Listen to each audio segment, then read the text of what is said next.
Olá, alunos, tudo bem com vocês? Eu sou a professora Gisele Palmeira, sou professora de Biologia, e aí hoje a gente vai estudar aí alguns conteúdos relacionados ao nosso componente.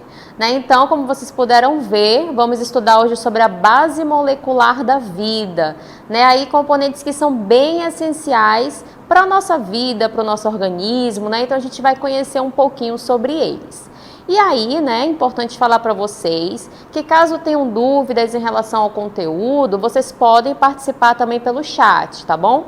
A gente tem professores que estão acompanhando, qualquer dúvida podem colocar lá e participar junto com a gente. Então vamos iniciar, vamos observar o nosso conteúdo da aula de hoje.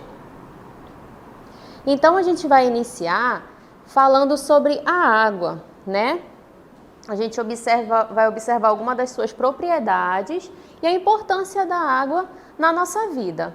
Então, a gente observa aqui algumas informações em relação à água, que é a substância mais abundante dentro e fora do corpo dos seres vivos.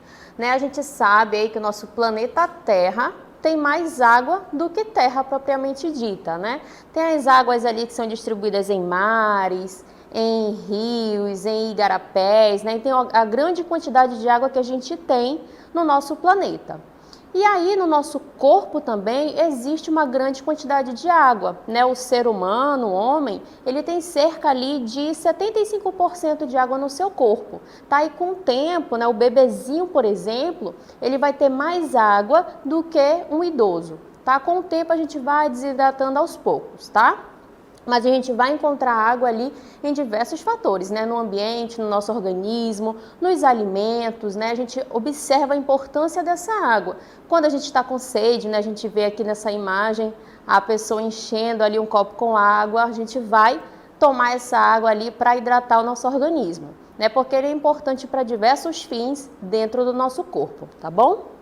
E aqui a gente observa outra informação, O surgimento e a manutenção da vida no nosso planeta estão associados à água. E aqui a gente ressalta também a importância em não desperdiçar a água, em não poluir, em não contaminar esse bem tão precioso e que é importante em todas as ocasiões aí da nossa vida. Quando a gente vai lavar uma louça, quando a gente vai tomar um banho, é importante a gente ter esse bem para o nosso consumo.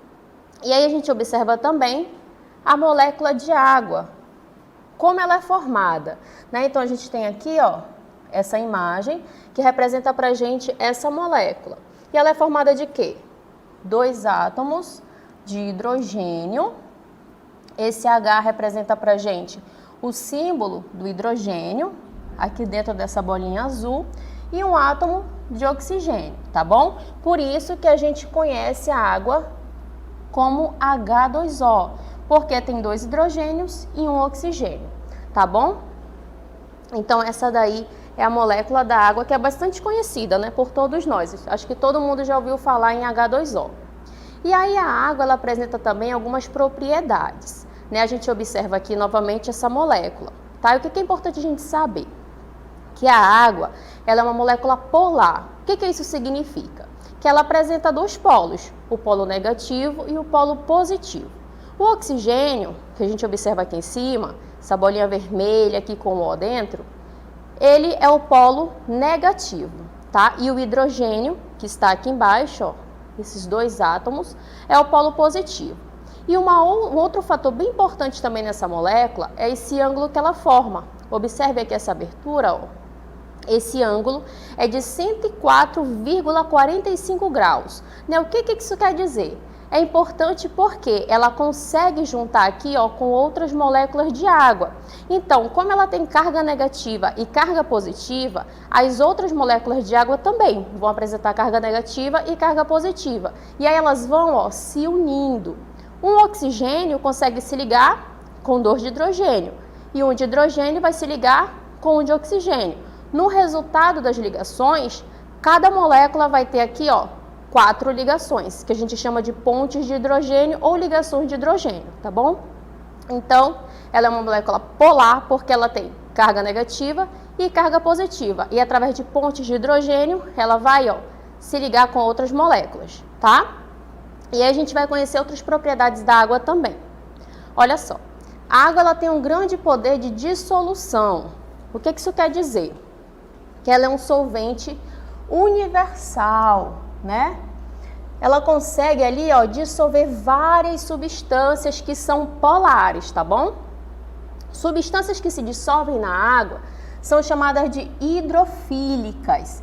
Hidro vem de água e fílica fala que ela tem aqui uma afinidade, tá bom? E as que não se dissolvem são chamadas de hidrofóbicas, né? Fobia, aversão, ela não consegue se ligar. E aqui a gente tem uma imagem que representa pra gente uma membrana, que é um ar, né? Uma membrana plasmática. Aquela membrana que vai envolver ali as células, né? E aqui a gente tem a parte intracelular, quer dizer dentro da célula, e extracelular. Né? O que a gente quer mostrar aqui para vocês? Essa região da membrana plasmática, ela tem essa bicamada fosfolipídica. E ela tem essas duas partes, uma que é chamada de hidrofílica, né? O que quer dizer hidrofílica? Ela consegue ali ter um contato com a água, que são justamente, ó, essas bolinhas aqui na sua representação em amarelo. E tem a parte que é hidrofóbica, ou seja, vai ter a aversão, que é justamente aqui, ó, nessa parte central. Então, o que quer dizer? Que na parte hidrofílica vai ter o contato com a água, e na hidrofóbica, não, tá bom?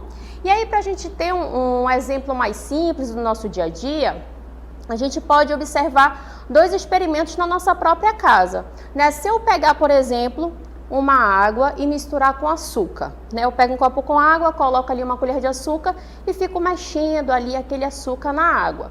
Vai chegar um tempo que eu não vou conseguir observar onde é que está o açúcar ali dentro daquele copo, né? Então, por quê?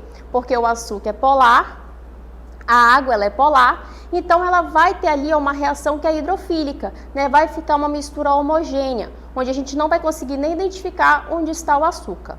Mas se eu pegar a água e misturar com óleo, né? A gente consegue observar onde está a água e onde está o óleo, porque é justamente uma mistura que é hidrofóbica. A água e o óleo eles não se misturam, porque o óleo é uma gordura, né? Então ele não é polar, ele é apolar, tá bom? Então a gente tem essa diferenciação também que ajuda, né, a gente entender o que é hidrofílica e o que é hidrofóbica. E aí vamos observar outros conceitos relacionados à água. Olha só. As moléculas, elas ficam fortemente unidas, mantendo a água fluida e estável em condições normais de temperatura e pressão. Essa aqui é uma propriedade da água que é chamada de coesão, que é justamente a união dessas moléculas de água entre si, tá bom? A coesão entre as moléculas de água no estado líquido é responsável pela alta tensão superficial. E aí, para a gente falar dessa tensão superficial, a gente traz aqui para vocês essa imagem, que ela mostra aqui para a gente, ó, alguns mosquitos, alguns insetos que estão andando por cima da água, né? Então, o que isso quer dizer? As moléculas de água, nesse estado físico, né, nessas condições, nessa temperatura, elas conseguem ficar bem unidas, né? E quando ela fica mais próxima assim da atmosfera, nessa parte mais superior da água, elas ficam mais unidas ainda. Então elas formam como se fosse uma barreira. E aí o inseto que é leve, ele vai conseguir andar aí por cima. E aí esse processo é chamado de tensão superficial, né? Que é como se fosse uma barreira ali que o inseto consegue andar porque ele é leve. E aí a água ela forma também como se fosse essa superfície. E aí, além da coesão, a gente vai observar também que tem a adesão. Olha só, as moléculas de água, elas tendem a se unir a outras moléculas polares, que é o que a gente chama de adesão. Ou seja, ela vai se aderir a outro tipo de molécula que é polar, tá? A água, ela não se adere às moléculas apolares, que são, por exemplo, os lipídios, as gorduras. E aí, né, um exemplo bem simples de adesão é quando a gente vai molhar uma roupa, né? A gente tem ali um tecido, coloca ali dentro de um balde com água, o que que acontece? Aquela roupa vai ficar molhada, né? Porque ela vai conseguir se aderir, né? Então, por isso que a gente chama esse processo de adesão. Quando a gente pinga uma gotinha de água no papel, o que que acontece? A gente observa como se a água estivesse subindo nesse papel. É justamente esse processo de adesão. A molécula de água se aderindo ali à molécula do papel. E aqui a gente tem um processo de capilaridade, que é justamente a união desses dois processos, coesão e adesão. Olha só. A coesão e a adesão são responsáveis pela capilaridade, que a gente observa aqui, ó, no caso da fotossíntese. O que que precisa para a fotossíntese acontecer? A luz solar, dióxido de carbono e também a absorção da água, né? Então, a água, junto com os sais minerais, ele vai conseguir ser absorvido pela raiz e ele é levado aqui, ó, até as folhas para realizar o seu processo de fotossíntese, tá bom? Então, esse processo é chamado de capilaridade. Bom, conhecemos um pouco sobre a água, suas propriedades, a sua importância. Vamos observar agora sobre os sais minerais. Olha só, os sais minerais são substâncias inorgânicas, que significa dizer que ele não tem carbono na sua composição, assim como a água. Podem ocorrer dissolvidos em água, né, através de íons, e são fundamentais ao metabolismo celular. E aí a gente vai conhecer alguns sais minerais. E a gente vai perceber a importância de uma alimentação rica e balanceada, tá bom? Essa tabela mostra pra gente alguns tipos de sais minerais. Ela mostra as funções, né, de que maneira ele vai funcionar no meu organismo, por que que ele é importante para o meu organismo e onde eu encontro, quais são ali, ó, seus principais alimentos. E o primeiro é o cálcio, tá? Que é o cálcio que tem aqui o seu símbolo Ca. A gente observa que ele forma ali os ossos, os dentes, atua no funcionamento dos músculos, ele é importante aqui, ó, na coagulação do sangue. E onde eu encontro? Nos laticínios, nas hortaliças, como os brócolis, espinafres, entre outros, tá bom? Aqui a gente tem o sódio. Qual é a função do sódio? Ajuda no equilíbrio dos líquidos, o impulso nervoso. E onde eu encontro? No sal de cozinha, né? O famoso NaCl. Temos aqui a função do ferro, né? Que vai formar a hemoglobina, vai atuar na respiração celular. Aqui a gente tem os alimentos onde ele se encontra, tá bom? E o iodo, tá? Uma outra representação aqui de sais minerais que é importante. Olha só, o iodo faz parte dos hormônios da tireoide, tá? Uma glândula que fica presente ali na região do nosso pescoço. E ele tá representado, ó, no sal de cozinha iodado, tá bom? Muito bem. E aí a gente vai conhecer também sobre as vitaminas. Olha só, além dos sais minerais, a gente observa que as vitaminas também são encontradas, olha aqui, ó, nos alimentos, né? A gente tem aqui uma referência de alimentos, olha a diversidade que a gente tem para encontrar essas vitaminas que são essenciais para o nosso corpo, porque a gente precisa dela para diversos fatores, tá bom? E as vitaminas são o quê? São compostos orgânicos, não sintetizados pelo organismo, sendo incorporados através da alimentação, tá? Por isso que é necessária uma alimentação aí bem rica e balanceada. A hipovitaminose significa que a gente tem ali, ó, uma carência parcial de determinado tipo de vitamina. Hipervitaminose está relacionado com o excesso, né? Olha aí, a palavra hiper, excesso de algum tipo de vitamina dentro ali do nosso organismo. A avitaminose está relacionada com a carência extrema ou total. E as provitaminas são substâncias a partir das quais o organismo é capaz de sintetizar, como, por exemplo, os carotenos, que é a provitamina A, e os esteróis, que é a provitamina D. E aí a gente vai conhecer alguma dessas vitaminas. Elas são divididas em dois grupos. As lipossolúveis, olha aqui essa palavra lipo, já ajuda a gente a entender o que é isso, né? São as vitaminas solúveis em gorduras, em lipídios. E por isso elas podem ser armazenadas. E aí faz parte desse grupo a vitamina A, D, E e K. E aqui a gente tem o tipo de vitamina, a sua fonte, onde eu encontro essa vitamina. Eu tenho aqui as doenças que são provocadas pela carência, pela avitaminose e qual é a função de cada uma delas no meu organismo, tá bom? E aqui a gente tem as outras vitaminas, né? A vitamina E, a vitamina K, a sua fonte, né? A sua função no organismo. Além disso, ó, nós temos aqui as hidrossolúveis, que são as vitaminas do complexo B e a vitamina C, né? A tão famosa vitamina C. Elas são solúveis em água. A gente retira aqui, ó, pelo nome hidro. E elas não podem ser armazenadas no corpo. Elas são absorvidas e excretadas rapidamente.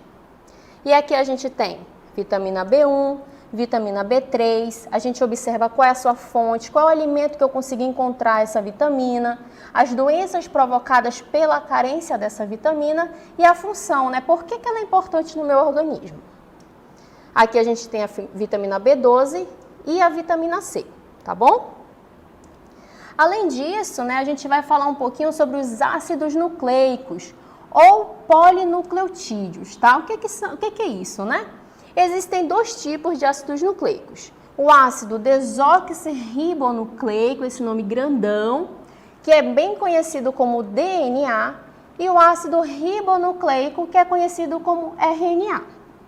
O DNA, ele é o principal constituinte dos cromossomos onde estão os genes, que é o nosso material genético. O RNA, ele participa do processo, ó, de síntese de proteínas, tá bom? Tanto o DNA quanto o RNA, eles são formados por várias unidades chamadas de nucleotídeos, que é o que a gente vai conhecer agora, tá? Aqui a gente tem a representação de uma molécula de DNA, que ela tem uma dupla hélice, e aqui a gente tem, ó, uma fita simples, que é a de RNA. Então essa é uma das diferenças entre elas. O DNA é duplo e o RNA é uma fita simples. E aqui, né, a gente tem o nucleotídeo, que ele é formado por um fosfato, uma pentose e uma base nitrogenada. A base nitrogenada é dividida em púrica, que é a adenina e a guanina, e a pirimídicas, que são timina, citosina e uracila. Aqui a gente tem a representação delas, tá? Tanto do DNA quanto do RNA. Essa bolinha representa aqui para a gente o fosfato, aqui a pentose e essa é a base nitrogenada, né? Então, qual é a diferença entre elas? Olha só, o DNA vai ter uma estrutura em cadeia dupla, enquanto o RNA é uma cadeia simples. No DNA, a pentose é uma desoxirribose, no RNA é uma ribose. No DNA tem umas cadeias muito longas, enquanto no RNA é uma cadeia curta. E as bases do DNA é adenina, guanina, citosina e timina. Então, a única diferença é que no RNA, no lugar da timina, eu tenho a uracila, tá bom? Então, a gente observou aí alguns conteúdos, né, sobre a base molecular da vida, vimos sobre a água, essas minerais, vitaminas e aqui a importância, né, desses nucleotídeos. E agora vamos para a nossa DLI. Qualquer dúvida podem mandar pelo chat.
Muito bem, estamos de volta para a nossa interatividade.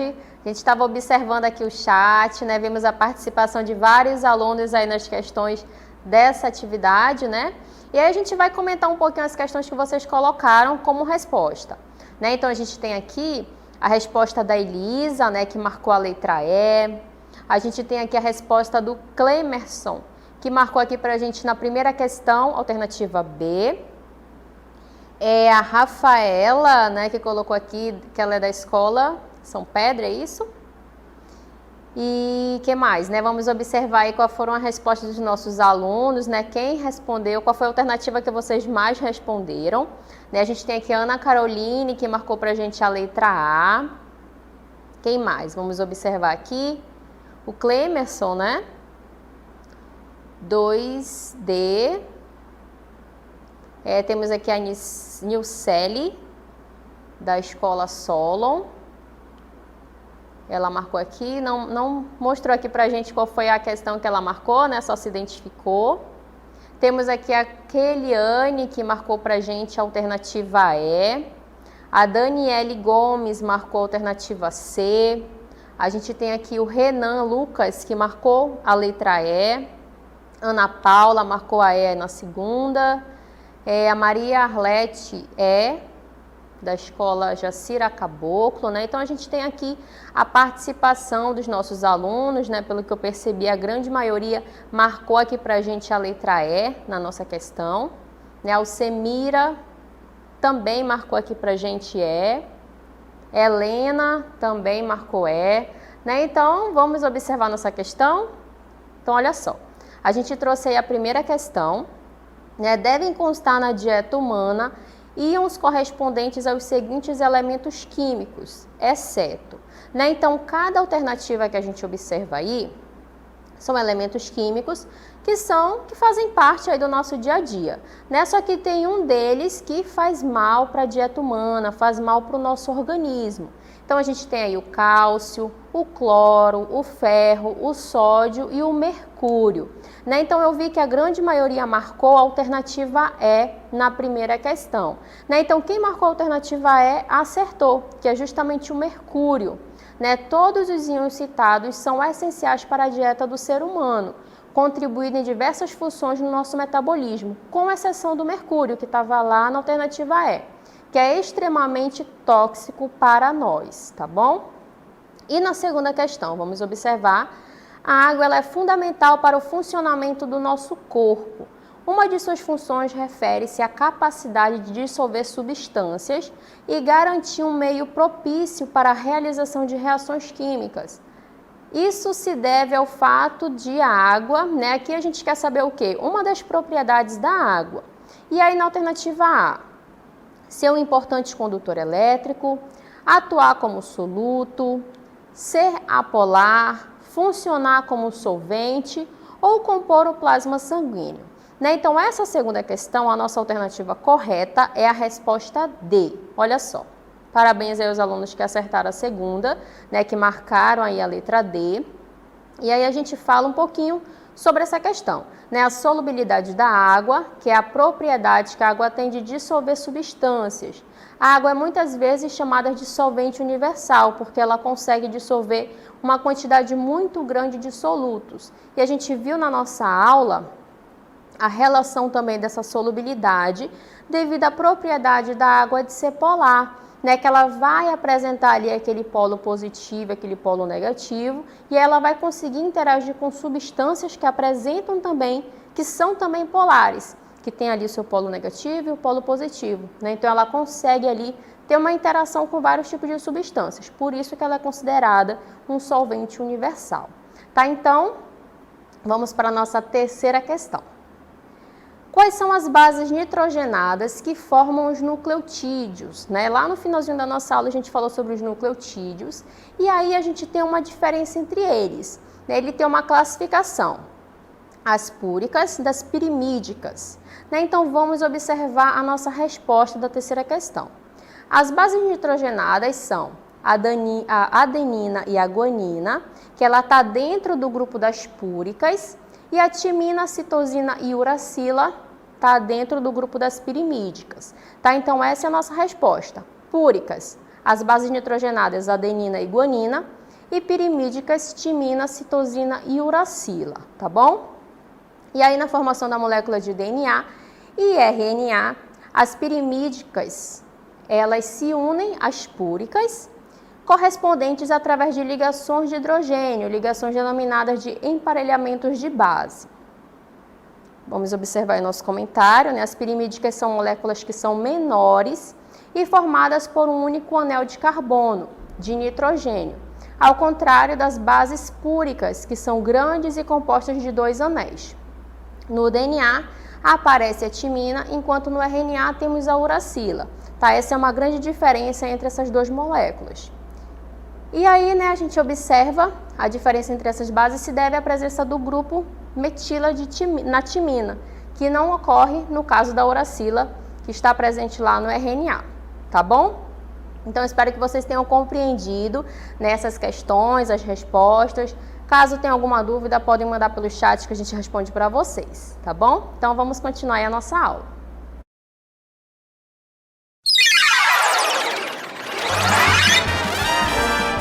A sua aula continua no próximo vídeo.